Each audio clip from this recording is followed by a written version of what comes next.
अभी जो इसहाक डार साहब ने बयान दिया था कि हम सोच रहे हैं कि तजारत हिंदुस्तान के साथ उसके ऊपर गौर किया जाए, फैसला नहीं हुआ मगर गौर किया जाए।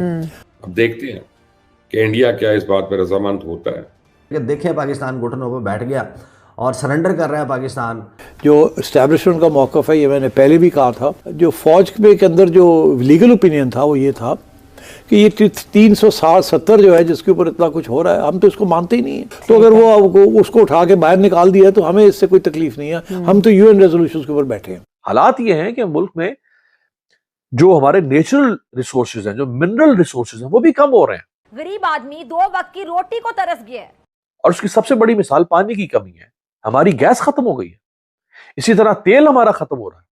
पाकिस्तान को एनर्जी क्राइसिस का सामना है, मुल्क में इंफ्रास्ट्रक्चर नहीं है। आप लोगों का कोई अगर डिस्प्यूट है वो अपनी जगह पे चलता रहे, मामला आपके दीगर चाइना और हिंदुस्तान के दरमियान क्या क्या कुछ नहीं होता, ये काम भी हो रहा है। हम तो अजीब से ही लोग हैं, अजीब व गरीब लोग हैं, मजबूरी है। बुनियादी बात यह कि आपने किस प्रिंसिपल के उसूल के तहत इस तजारत को बंद किया था। आपने वो जो घड़ी काउंट अप क्लॉक है वो आपने क्यों लगाई थी सरीना के उस चौक के ऊपर, सरीना होटल है जहाँ पर इस्लामाबाद में जो रास्ता बनता है पाकिस्तान की तमाम जो पाकिस्तान में मौजूद सफारत खाने हैं, जो डिप्लोमेटिक कॉन्क्लेव है जहाँ पर डिप्लोमेटिक कम्युनिटी रहती है, आपने वहाँ पर एक घड़ी लगाई थी।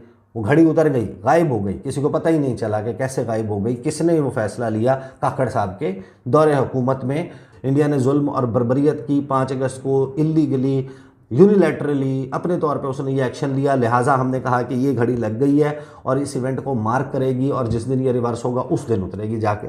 आपने उसको रिमूव कर दिया। क्या इंडिया ने अपने एक्शंस वापस ले लिए थे? नहीं लिए थे।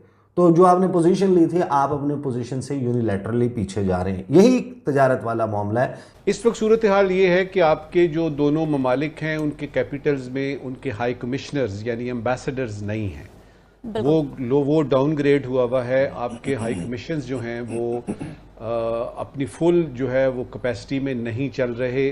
नंबर 2 ये है कि बातचीत का सिलसिला है ही नहीं किसी भी किस्म का। वो किसी ज़माने में होता था, हम लोग फॉरेन सेक्रेटरी लेवल टॉक्स करते थे, फॉरेन मिनिस्टर्स आपस में मिलते थे। अगर बायलैटरली नहीं मिल रहे तो आप किसी बड़ी यानी जो आपकी कॉन्फ्रेंस है यूनाइटेड नेशंस की जनरल असेंबली का इजलास हो रहा है तो उसके बाद जज में साइड लाइन में मिलते थे।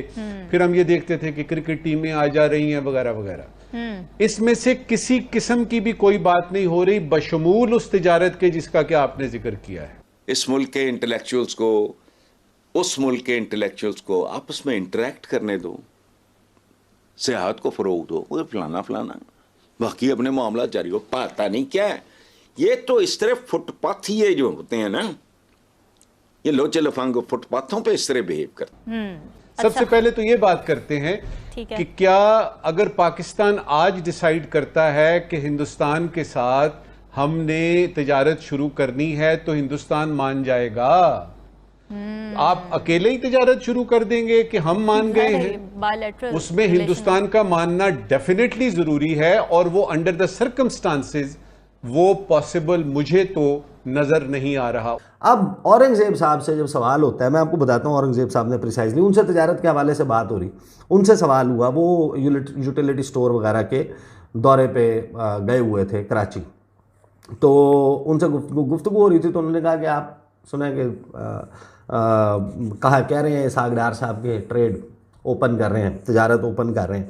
तो उन्होंने कहा कि मईशत की बेहतरी के लिए मज़ीद इक़दाम करने होंगे, तहम भारत से तिजारत की बात पर कोई तबसरा नहीं करूँगा। उनको भी पता है कि ये बड़ा सेंसिटिव सब्जेक्ट है। पाकिस्तान में खड़े होकर पाकिस्तान का वज़ीर ख़जाना कह रहा है कि ये एक सेंसिटिव सब्जेक्ट है, मैं इस पर तबसरा नहीं करूँगा। और हमारे वज़ीर ख़ारजा जो समझते हैं या उनको समझना चाहिए कि इसकी नज़ाकत कितनी है, ऑफ द कफ रिमार्क्स दे दी जब आपको पता है कि इंडिया में इलेक्शन होने जा रहे हैं। इंडिया में इलेक्शन है और इलेक्शन के दौरान उन्होंने आपको चपेड़ें लगानी है इस बात के ऊपर। वही किया राजनाथ सिंह ने और सुब्रमण्यम जयशंकर ने। अगर हम ये मान भी जाएं, जो कि ऑलरेडी एक बहुत बड़ी समस्या है कि लोग कहते हैं जी कि अगर आपने ये किया तो कश्मीर का क्या करेंगे, 370 का क्या करेंगे, और क्या एक बहुत बड़ा सवाल जो थिंक टैंक्स के सामने आज तक लहरा रहा है कि क्या कश्मीर का मसला हल हुए बगैर तिजारत हो सकती है कि नहीं। इस तरह के डिफिकल्ट क्वेश्चंस हैं।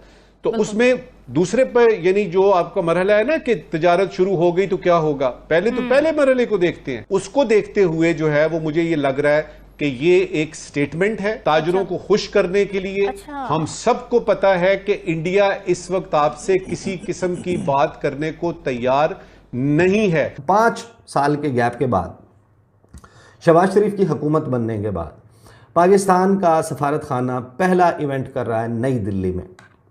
और नई दिल्ली में इस तमाम माहौल में जब हमारे वज़ीर ख़ारजा बिछ चुके, कह चुके कि हमने अपनी ट्रेड जो है वो खोलने के हवाले से बड़ी एक्टिव और सीरियस कंसिडरेशन करनी है, हमारे जो वहाँ पर चार्ज अफेयर्स हैं वो इनवाइट करते हैं मिनिस्ट्री ऑफ एक्सटर्नल अफेयर्स को, ऑफिशियली एक इनविटेशन भेजते हैं कि आप हम ये कर रहे हैं और आप भेज दें। साद अहमद वड़ाई साहब वो भेज देते हैं।